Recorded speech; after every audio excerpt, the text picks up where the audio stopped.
No traffic today, but perfect weather for another episode of Gardening Australia. I'll be back to show you around this stunning harbourside garden. But first, let's see what else is on this week's show. I've been waiting to give you this story for years. It's a beautiful Japanese garden that combines the quiet and the intimate with the bold and the majestic. And I just know you're going to love it. There's plenty to do around my place. I'm pruning a wormwood hedge, I'm dividing a globe artichoke, and I'm digging up and transplanting some willing volunteers. And I'll be introducing you to what I reckon is the world's sweetest strawberry.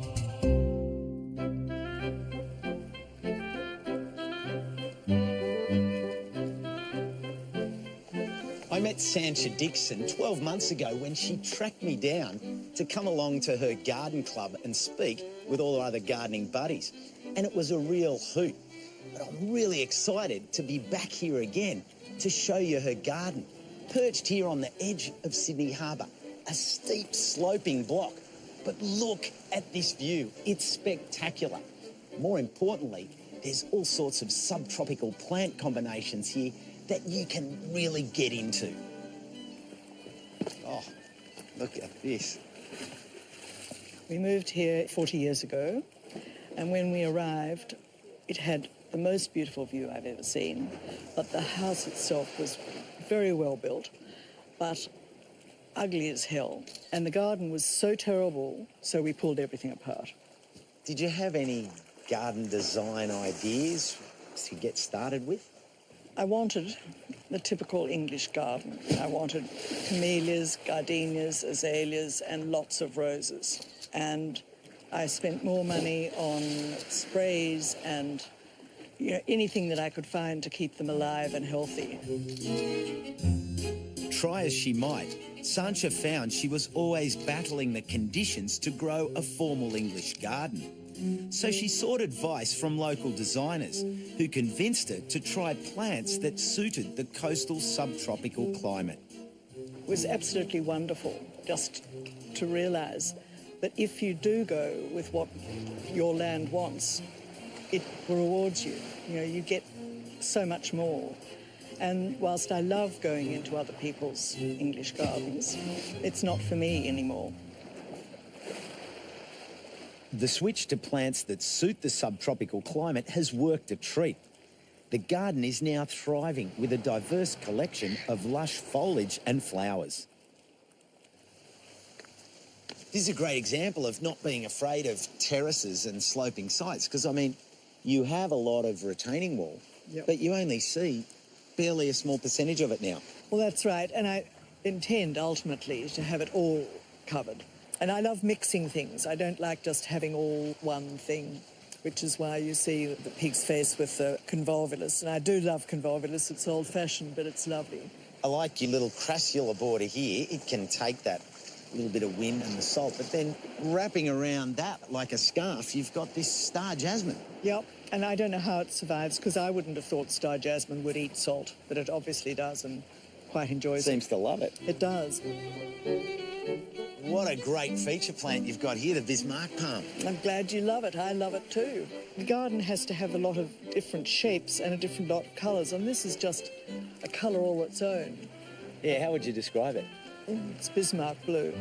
Bismarck blue. Yeah. There you go. You could become an art a paint palette. Yes, no, nail polish. Yeah.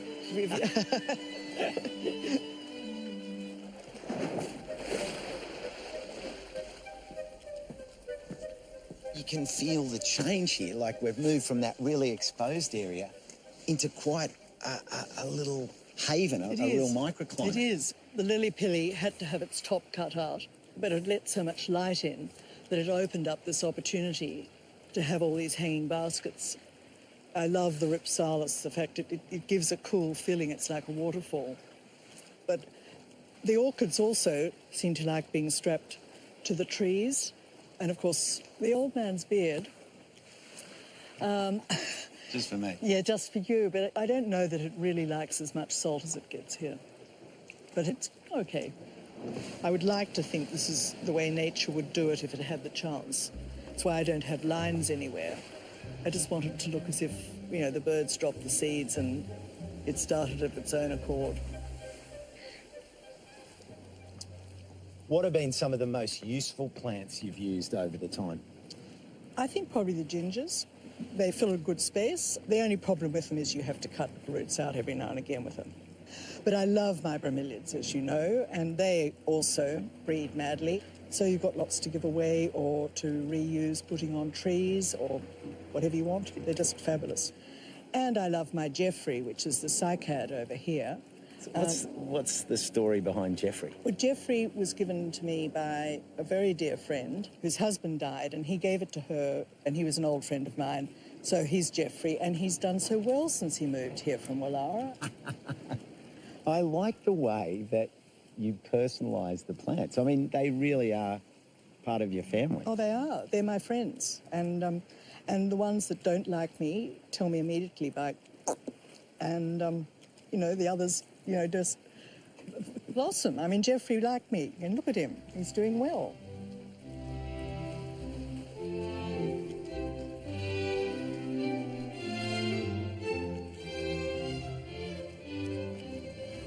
Now, Sancha, one of the things that I've loved from the first time I came to your garden was the fact that you personalise so many things. And, well, I can't come without leaving something in the hope that I might become one of those little scions. And I've searched high and low for veggies, and I realised you don't have veggies, so I thought, what better thing to offer than some Warrigal greens? Oh, how wonderful. It's native bush spinach. But the beauty of it is it does a lot of the things that you're after, which is cascade and spread over the ground with no effort. Now, what you do have to do is slightly blanch it before you eat it so that you don't... That's quite nice. Yeah, but too much of that oxalic acid can actually be quite toxic. Oh, can it? Right. But you can use it as normal spinach. Can handle full sun. Fantastic. Oh, So definitely, I got a sign with your name on it. I didn't go overboard with the wrapping, but, you know. I think that's wonderful. Bless your heart. mwah. Thank you so much. I'll go and put him in some water.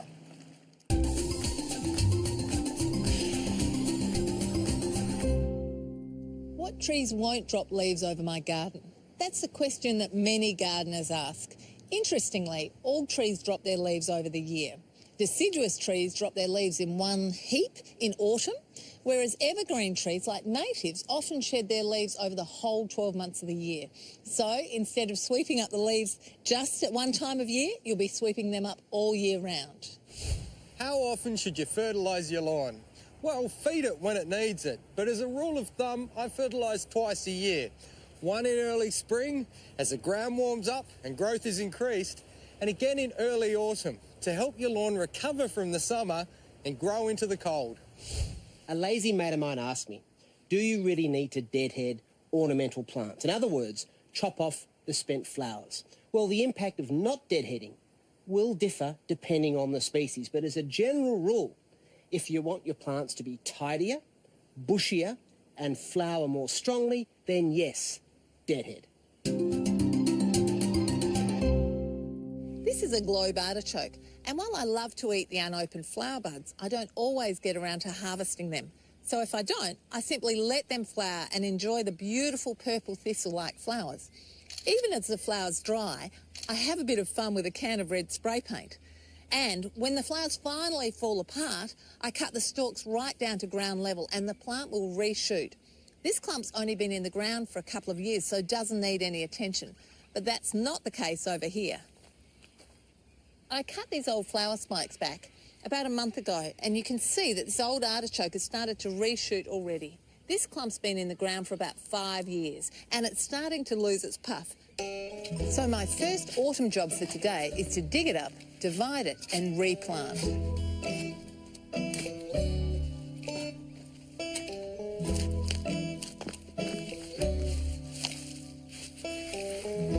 You never know what tools you're going to need to split apart an old clump. Sometimes you use a sharp spade or knife, but this time I think I'll be able to pull it apart by hand. Now this is a division and this is ready to go, but this little thing I reckon is actually a seedling that's seeded in at the base of the old plant. And both of them, even though they look a bit sad, will grow really well. To neaten the divisions up, I'm removing the old stalks with a serrated knife.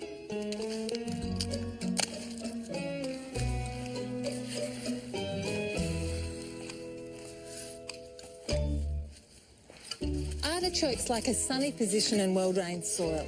If you've got sandy soil, you might want to add a bit of organic matter, but this soil's already been improved with cow manure for a previous crop, so it's ready to go after a light forking.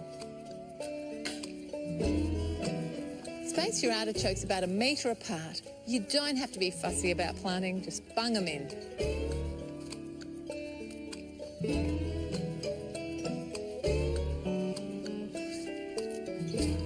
Artichokes done, time to get out the hedge trimmer.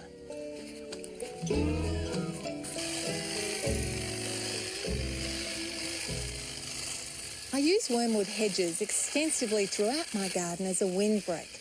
And in autumn, I like to cut them back by about 1/3 to keep the plants nice and dense.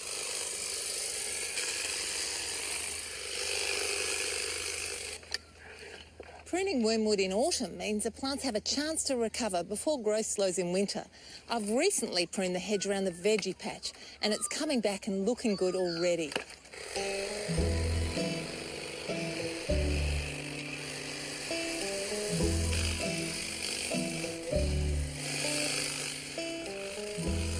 The veggie patch I've pruned square, but this one is going to have more of a waveform to it.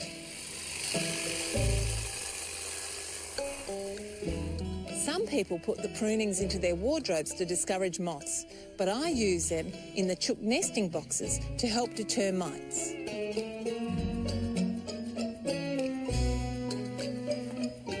My next job starts with this hardy Mediterranean herb called rue, sometimes known as herb of grace. Now, I love it in my garden because it thrives, and I also love the contrast between its bright yellow flowers and its blue-grey foliage. But as an added bonus, the bees and beneficial insects love it too. And one of the things I'm excited about is I've just noticed that I've got some volunteer plants, some self-seeders that have appeared right nearby, and I'm going to dig them up and share them.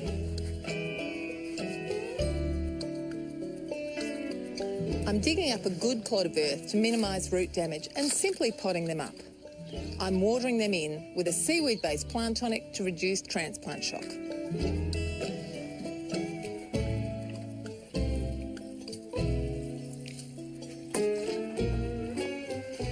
The interesting things about rue is it has a really pungent, fetid smell, and I reckon that's why they use it to deter cats.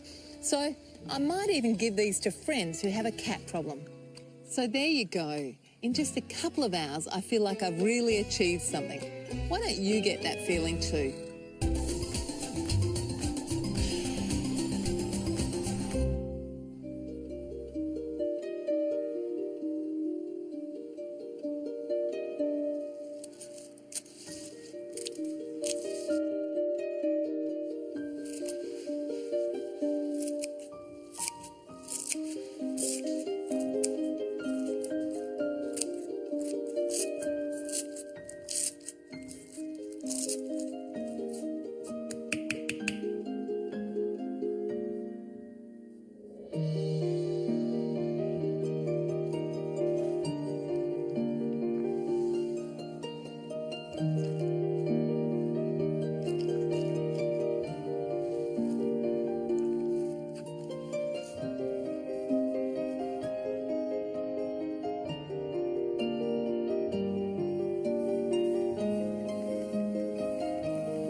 花鳥風月、美しい自然を体験し自分を学ぶこと。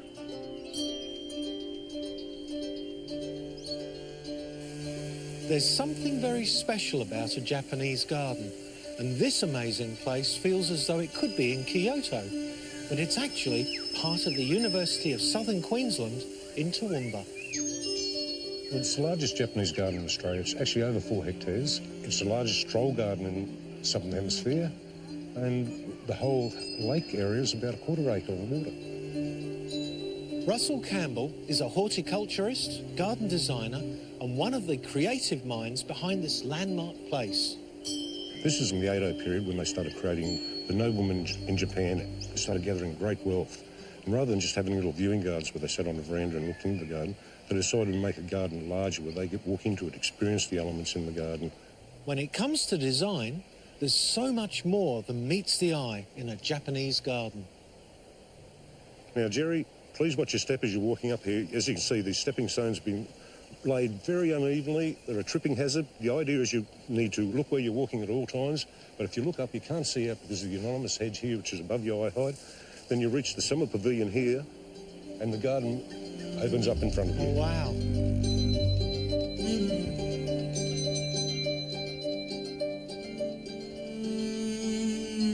Oh, let's get in there. Okay, let's go and have a look.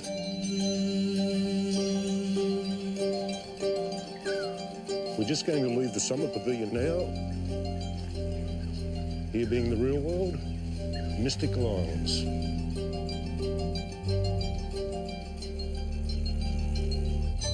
Now, we're on one of the 3 islands in the centre of the Celestial Sea. We've left the real world. Now we're going on to one of the bridges that join the real world with the Mystical Islands. And from the bridge, you can see out into the Celestial Ocean. We've got the 3rd rock island, which there's no access to, and that is the centre of the Buddhist universe. The whole world revolves around that point in the Buddhist mind.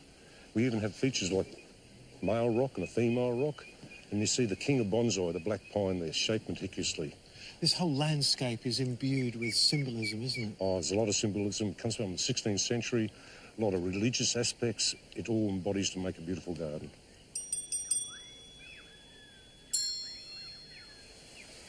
We're now entering the mountain stream area. It's on the side of the wild hillside, a wild mountainous area. This whole mountain here was man-made. It was basically to create a whole balance or windbreak for the garden, and also it creates an ecosystem within the garden. Here you can see the large trees, the bamboo in the background, massive boulders, beautiful flowing, calming effect of the water. It just has a whole unreal feeling. Kids love this area. They get away from mum and dad, come up here, just have a great time. It seems deceptively wild, but everything has been thought through, hasn't it? Oh, definitely. The designer did a brilliant job. Very little is left to chance in this garden. Everything has a reason and a place. Here we come to the Karasan Sui. This is what they call the contemplation garden or the dry garden. This is an area that strongly suggests the power of water, but there's no water present. If you have a look at the gravel, it's all been raked to represent waves. Yes. You have rocks representing islands, and then you have an area like this with flat rock, which represents where the water would flow from the hillside, the waterfall. And even the plants here, they're all been pruned to represent rocks. You've got Japanese cycads, then you've got xylosmas, buxus, again, all being shaped to represent the craggy shoreline. In Japan, the practicing monk will come out every day and rake this garden, and they spend about an hour or so raking it, and they clears their mind of all their preconceived earthly ideas and gives them pure thoughts or thoughts of nothingness, which then puts them closer to their God Buddha.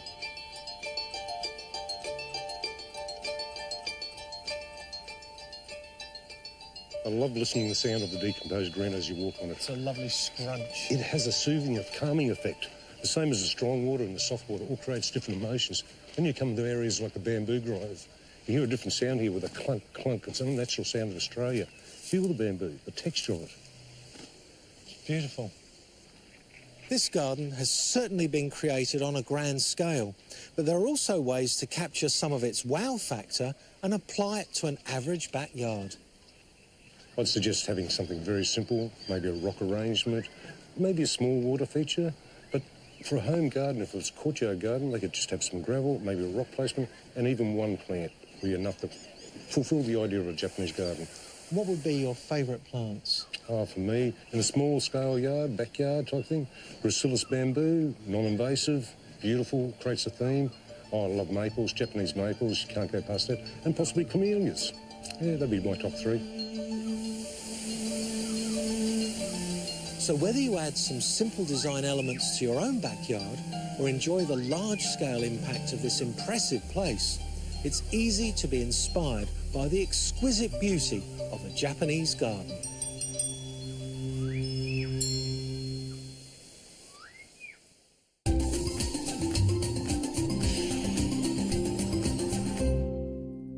Everyone knows the benefit of mulches in your garden. There are organic mulches, things like pea straw, sugarcane mulch and mushroom compost. There's also inorganic mulches that are inert. They don't break down. And here are two different kinds. This is scoria mulch. There's the red type.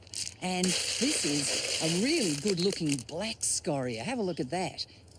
Now, the beauty of scoria as a mulch is that it tends to be weed-free. Very rarely do you see weeds sort of springing up, and if they do, awfully easy to pull them out. The other thing is that when it rains, the water will go right through because these large bits of scoria will really allow the water to get right down where it's needed at the plant roots.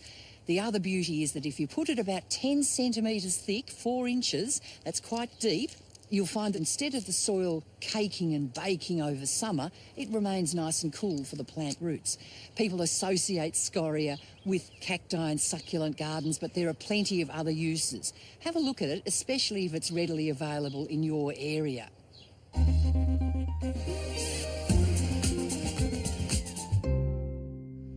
As a father of two, I'm always on the lookout for plants that'll spark my girls' interest and get them into eating fresh fruit.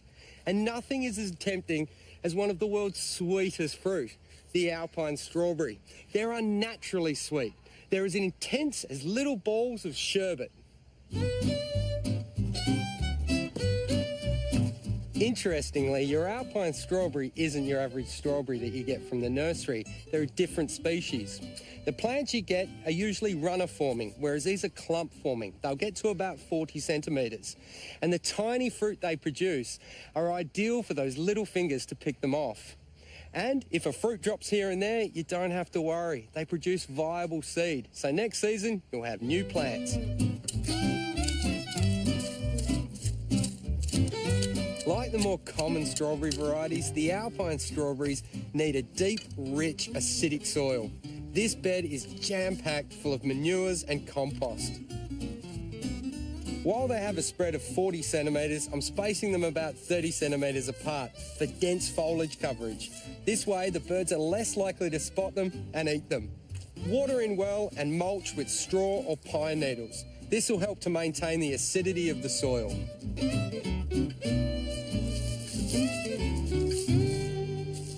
Alpine strawberries are one of the easiest and loveliest fruits to have in the garden, and the plants work well in the ornamental border as well. They may produce a small fruit, but I guarantee you, it's a big flavour. With today being April 1st, there's no better time to have a look at the world's most famous garden-related April Fool's hoax. The year was 1957, and everyone believed everything the BBC said.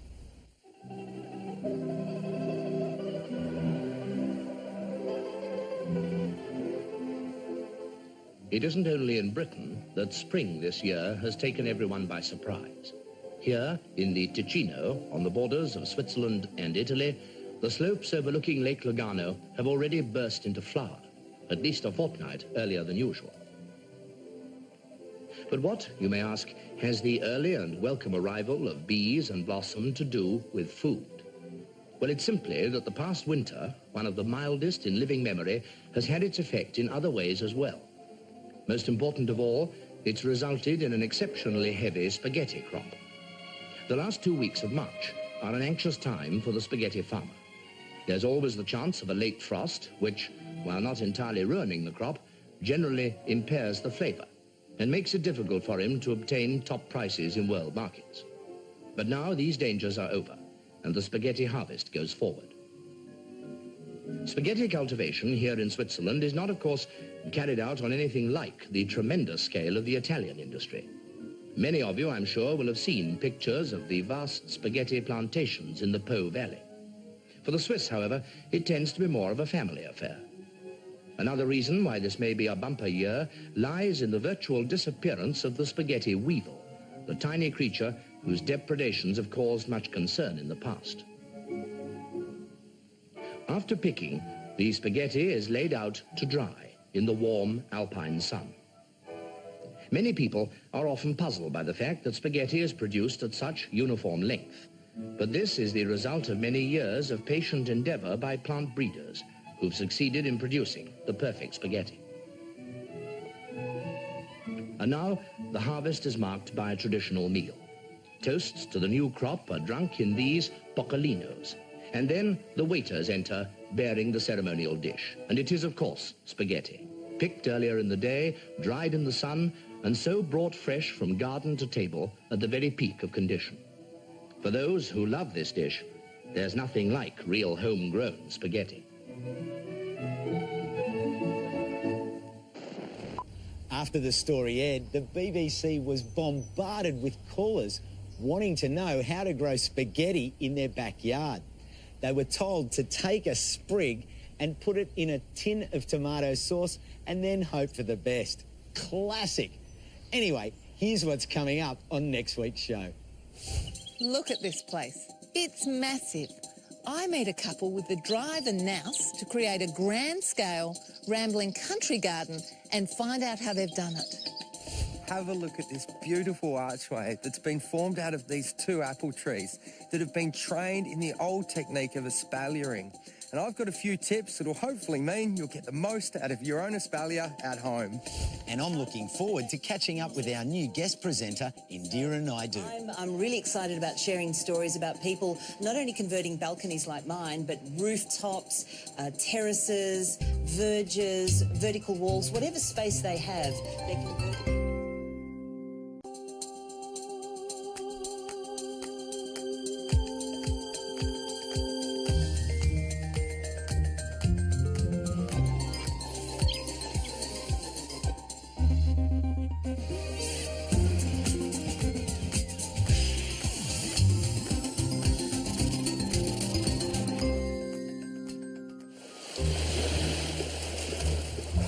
No traffic today, but perfect weather for another episode of Gardening Australia.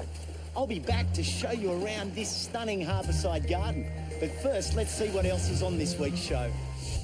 I've been waiting to give you this story for years. It's a beautiful Japanese garden that combines the quiet and the intimate with the bold and the majestic. And I just know you're going to love it.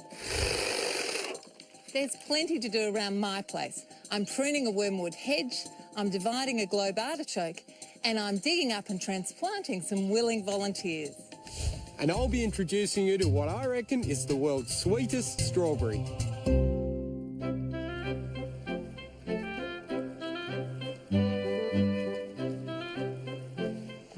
I met Sancha Dixon 12 months ago when she tracked me down to come along to her garden club and speak